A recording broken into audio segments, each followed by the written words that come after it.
So to actually output NC code, we need to use what we called a property called NC code. If I hover my mouse or the cursor over this word NC code, you see we actually get a little tooltip come up called quick info, and this actually works everywhere. If you hold the mouse over everything, you'll see all this tooltips coming up and giving you help on what everything does, and that works throughout the whole development environment.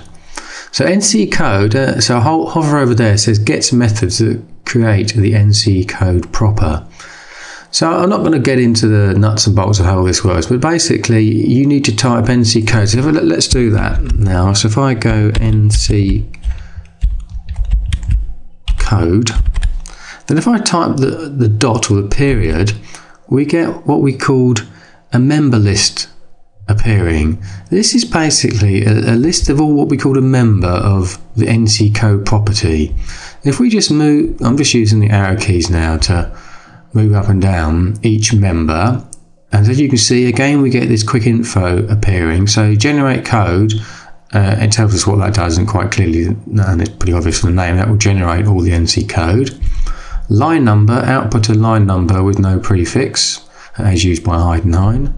A new dimension word. So this is all giving us help as to what we could type. In fact, we don't actually have to type it. I can actually now, I can either press the tab or I could double click one, and that fills in the string for us. That actually writes the member out for us.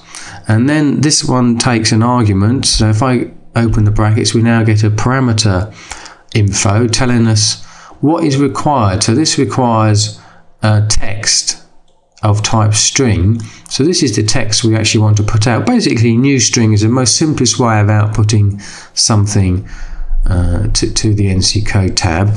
So text has to go in quotation marks. So if I just put oh, hello, something stupid like that, and then close the bracket. Let's just do the carriage return and tidy that up. So I've actually added a new string to be output, and typically then you might want a new line. So NC code dot new line starts a new line of NC code. So let's just copy that, and then I'll pop that in there, paste that. So I'm now going to get hello on its own right at the very beginning, because this is the program start event, and that's the first thing that gets called. Now to actually implement any changes, I need to click this button here, the compile button, or press the F5 function key.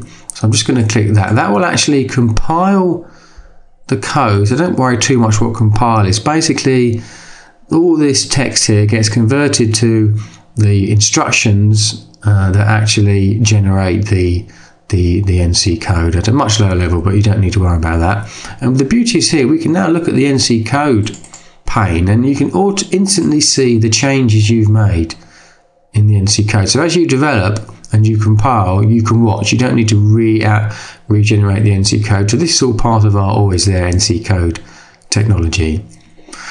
This machine developer is associated with the current machine definition associated with the parts. If I flip back into SharpCam, go to the NC code tab, the current machine definition is the FANUC. So therefore, when we launch the machine developer from the tools menu, which I had already done, we are working on this current part. And as you can see, the NC code is synchronized. So what you could do now is you might actually want to do something so you can watch the output. So let's just draw a line, say 50mm long. Let's just shift the axis icon out of the way. Let's just select a tool 1, 20mm, and let's just profile that. Some nominal cutting data here. Select the contour and add it to the operation. So we've just got a straight single line. There's NC code there, but there's also NC code is here as well. So if you were working on drilling or tapping, you'd want to do some drilling and tapping, so you can see that here, and you could be making the edits. So as you saw then, so for example, let's go to the first position after tool change. I mean, there's many events there, and I'm not going to go into these in the moment. This is not a tutorial on how to use the machine developer, just trying to give you a feel for the power. So first position after tool change. So this is all the code that's outputted. In fact, it's this line here that's being output now. So you can see the G0, G0, G90, G90, and then we've got G, and now we're starting to get into a little bit more complicated scenario here, but nevertheless. The next thing I want to show you is the arguments that are passed to each event. So this first position after tool change event clearly is called when the first position is required after a tool change. It has passed into it what we call an argument, or a variable actually of type of E, called E of type first position. So if I hover over that, provides data for events requiring first position after tool change event arg. It's a bit of a mouthful, but basically the bottom line is this E, if I actually hover over the E, in fact, let's just put the cursor to the right of the period. In fact, normally what you'd do is you'd go E dot, sorry, you go E dot, and then we get in the member list. These are all the properties pertinent to this event that you've got access to. So you can see, I mean, the big one is the position. So this is the X position, the Y position, the Z position. And there's many here. What type of coolant, the next tool name, tool number, number of flutes. And you can see that we've got the quick info describing each one to us. And again, if we double click it, or we'll press the tab, it will write it for us. So it will just make things quicker. But it's more just to give you an idea of what's available in this particular event.